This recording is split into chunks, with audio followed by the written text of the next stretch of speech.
BTech, BBA మరియు MBA కోర్సులు 15+ years experience ఫ్యాకల్టీతో పాటు placement guarantee. Kishkinda university, Ballari. నమస్తే అమ్మా. అమ్మ, ఉపవాస దీక్షలు పాటిస్తే కనుక చాలా విశేషం అంటూ ఉంటారు. పాటిస్తే ఎలా పాటించాలి? పాటించాలని అందరికీ ఉండొచ్చు, కానీ కొన్నిసార్లు వాళ్ళ శరీరం సహకరించకపోవచ్చు కదా. అలాంటి వాళ్ళకి ఏమైనా ప్రత్యామ్నాయ మార్గాలు ఉన్నాయా? అసలు ఎందుకు చేయాలనేది ముందు తెలుసుకోవాలి. ఎస్. ఎందుకంటే పిల్లలు కదా అడిగేది, పిల్లలు అడిగేది అది ఎందుకు అని అడుగుతూ ఉంటారు. దానికి ముందర తెలుసుకోవాల్సినట్టు ఉపవాసం అంటే ఏమిటి? ఉప అంటే సమీపంలో, వాసం అంటే ఉండడం.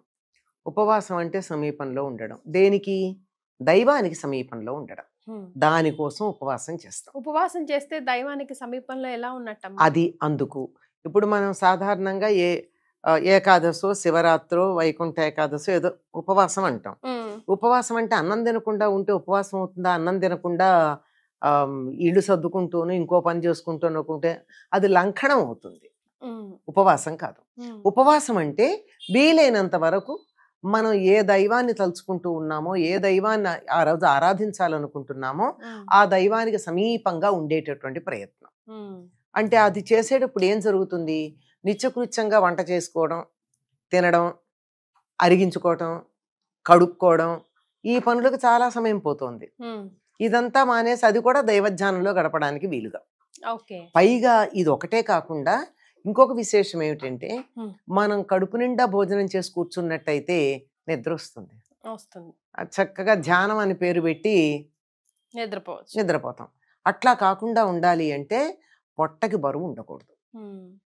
పొట్టకి బాగా కడుపు నిండా తింటే జీవశక్తి అంతా కూడా అరుగుదలకు వెళ్ళిపోయి ఇక్కడ తగ్గుతుంది. బ్రెయిన్కి ఆక్సిజన్ తగ్గి కాస్త కొనుక్కొస్తుంది. ఇది యాక్టివ్గా ఉంటేనే మనం చేసే దాంట్లో మనం ఇన్వాల్వ్ అయినట్టు లెక్క. అలా ఉండాలి. పూజ చేసేటప్పుడు నేను ఏదైనా ఓం నమ శివాయ అన్నాను అనుకో, శివుడు నా మనసులోకి రావాలి. కానీ నమ శివాయ నోరు పలుకుతోంది, శివుడు ఎక్కడికో వెళ్ళిపోయాడు. అట్లా కాకుండా నేను అంటున్న దాంట్లో నా మనసు పూర్తిగా నిమగ్నమై ఉండాలంటే నా మెదడు చురుగ్గా పనిచేస్తూ ఉండాలి. అలా ఉండడానికి నా జీవశక్తి అంతా మెదడు దగ్గరికి వెళ్ళాలి, కానీ పొట్ట దగ్గరికి వెళ్ళకూడదు. దానికోసం ఏం చెప్పారు? ఉపవాసం అంటే ఉపవాసంలో భాగంగా భోజనం చేయకుండా ఉండడం పార్ట్ అయింది. కానీ మనకి ఇప్పుడు ప్రస్తుతం లోకంలో అర్థం ఏమైపోయింది? ఉపవాసం అంటే అన్నం తినకుండా ఉండడం. ఇవాళ ఎలాగో వంట పని తిండి పని లేదు గనక ఆడవాళ్ళు వంటలు సర్దుకుందాం అనుకుంటారు, మగవాళ్ళు ఏమో పుస్తకాలు షెల్ఫో మరోటో సర్దుకుంటారు. మొత్తానికి రామ, కృష్ణ, శివ అనే పేరు కూడా లేకుండా అయిపోతుంది. అట్లా కాకుండా పూర్తిగా దాని మీద నిమగ్నమై ఉండాలి. అందుకని ఇది ఈ సమయంలో ఉపవాసం చేయమన్నారు. ఉపవాసం చేయమన్నప్పుడు మరి మాకు నీరసంగా ఉంటుందండి, అప్పుడు అన్నం తిని కూర్చుంటేనేమో నిద్రపోయాము, అన్నం తినకుండా కూర్చుంటే నీరసంలో సొమ్మసిల్లిపోతాము, రెండిటికి ఫలితం ఒకటే కదా అంటే తేలికగా జీర్ణ ప్రక్రియకి ఎక్కువ సమయం అవసరం లేకుండా శరీరానికి బలం కలిగే పదార్థాలు తీసుకోవచ్చు.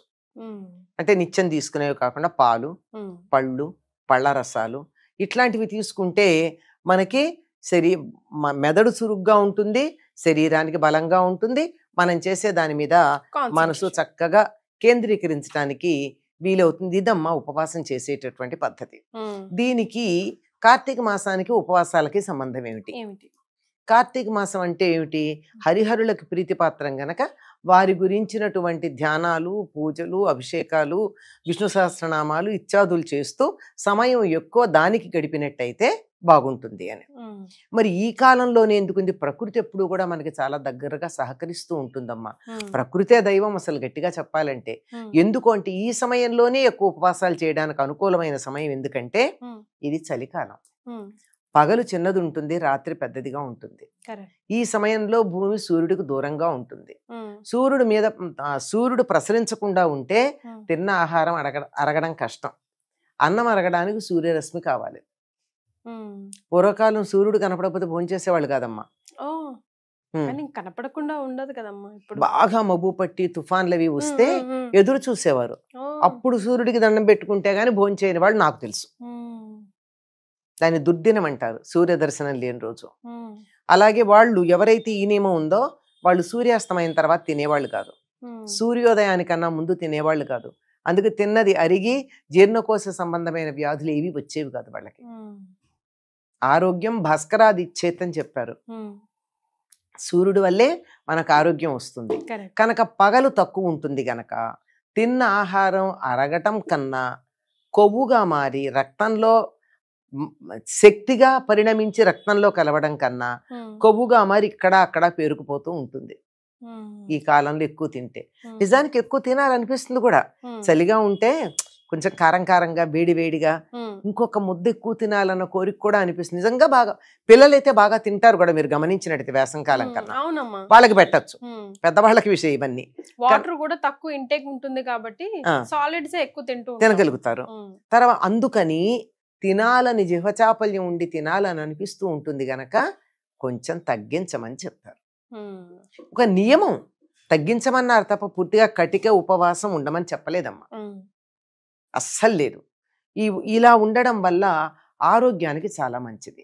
ఇలా ఆహార నియమం ఏదన్నా పాటిస్తే క్యాన్సర్ రాదు అనేటటువంటి సంగతి జపాన్ దేశంలో ఒక ఆయన పరిశోధన చేసి నోబెల్ ప్రైజ్ కూడా వచ్చింది. ఓషినారో సుజుకినో సుబుకి ఉంది ఆయన పేరు, ఓషినార్. దానికి నోబెల్ ప్రైజ్ వచ్చింది ఆయనకి, ఆటోఫాగి అనేటటువంటి దాంతో. ఎప్పుడైతే మనం ఆహారం తీసుకోకుండా ఉండిపోతామో అప్పుడు ఏమవుతుందిట, అన్నరసాలు బయలుదేరతాయి. బయలుదేరి మన శరీరంలో మనం అక్కర్లేదనుకున్నటువంటి భాగాలు ఏవైతే ఉన్నాయో అవన్నిటిని తినేస్తాయి. అవి చాలా వరకు క్యాన్సర్ సెల్స్ని తినేస్తుందిట ఉపవాసం ఉన్నప్పుడు.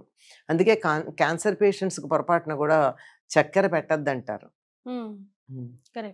అందుకని అలాగనమాట. అంతదాకా పోవడం దేనికమ్మా, అప్పుడప్పుడు భోజనం ఆయన కూడా చెప్పింది 15 రోజులకు ఒకసారి ఓ రోజు ఫుల్ మానేయమన్నాడు. దాని మీద పరిశోధన చేసి మన వాళ్ళు ప్రత్యేకాదశికి చేసేవాళ్ళు. అది అట్లా ఉపవాసం వల్ల చాలా మంచి మేలు కలుగుతుంది. అది కూడా కొన్ని నియమాల ప్రకారం. అయితే ఈ కాలంలో ఎందుకు పెట్టుకున్నారంటే సంవత్సరానికి సరిపడా మనం ఉపవాసాలు చేయడం అన్నది. ఇది పగలు తక్కువ ఉంటుంది, రాత్రి ఎక్కువ ఉంటుంది, తిన్నది అరగడం తక్కువ, కొవ్వుగా పేరుకునేది ఎక్కువ. కనుక దాన్ని కంబైన్ చేసామంటే ఉభయతారకంగా ఉంటుంది. అటు ఆధ్యాత్మికం, ఇటు ఆరోగ్యం. ఇటువంటి దాంట్లో నియమాలు ఏమిటంటే కార్తీక మాసంలో నక్తము అర్ధనక్తము అని ఉంటారు. నక్తం అంటే నక్షత్రాలు కనిపించాక పగలంతా ఉపవాసం ఉండి సూర్యుడు పొద్దుబాటారాక అప్పుడు భోజనం చేయడం. ప్రదోష వేళ శివుడికి అభిషేకం చేసుకునే. లేదంటే అంత ఉండలేము అంటే అర్ధనక్తం. అర్ధనక్తం అంటే పొద్దుబాటారాక 2:30, 3 అయ్యాక సూర్యుడు ఇలా నడినెత్తి నుంచి ఇట్లా వచ్చి కొంచెం ఇలా పక్కకి తిరిగాక అప్పుడు భోజనం చేయడం. మేము ఈ రెండూ చేయలేమండి, పగటిపూట మేము ఉద్యోగాలకు వెళ్ళాలి, అక్కడికి వెళ్ళి నీరసమొహాలు వేసుకుంటే బాగుండదు, ఇంటికి వచ్చి మళ్ళీ భోంచేసేపటికి అర్ధరాత్రి అవుతుంది, మా ఉద్యోగ ధర్మాలు అట్లా ఉన్నాయి, మాకు కుదరదు అంటే ఏదో ఒక నియమం పెట్టుకోండి. పగలు భోంచేస్తాను, రాత్రి చేయను. లేదు పగలు ఉపవాసం ఉండి రాత్రికి భోజనం చేస్తాను. ఏదైనా ఈ ఖాళీగా ఉన్నటువంటిది ఆరోగ్య దృష్టి అయితే దాన్ని ఆధ్యాత్మికతతో ముడిపెట్టినప్పుడు దైవ ధ్యానం చేయడం. ఈ రెండు ఏదో ఒకటి చెయ్యొచ్చండి. ఇది అన్ని సంప్రదాయాల వారు పాటిస్తారమ్మా. క్రిస్టియన్స్ ఏమో లెంట్ అనేటటువంటిది ఒక పీరియడ్ ఉంటుంది. యాష్ వెన్స్డే నుంచి ఈస్టర్ దాకా 40 రోజులు వాళ్ళు పాటిస్తారు. రంజాన్ 40 రోజులు పాటిస్తారు ముస్లిమ్స్. మనం కార్తీక మాసం పాటిస్తాం, మధ్యలో సంవత్సరంలో అనేక సార్లు. మనకి మొత్తం 40 రోజులే, ఇక్కడో 28, 29 రోజులు తర్వాత కలిపి. కనుక సంవత్సరంలో 40 రోజులు ఆహార నియమం గనక పాటించినట్టయితే ఆరోగ్యం బాగుంటుంది అని. పూర్తిగా ఆహారం మానేని వాళ్ళు లెంట్లో ఏదో ఒక పదార్థం తినడం మానేస్తారు.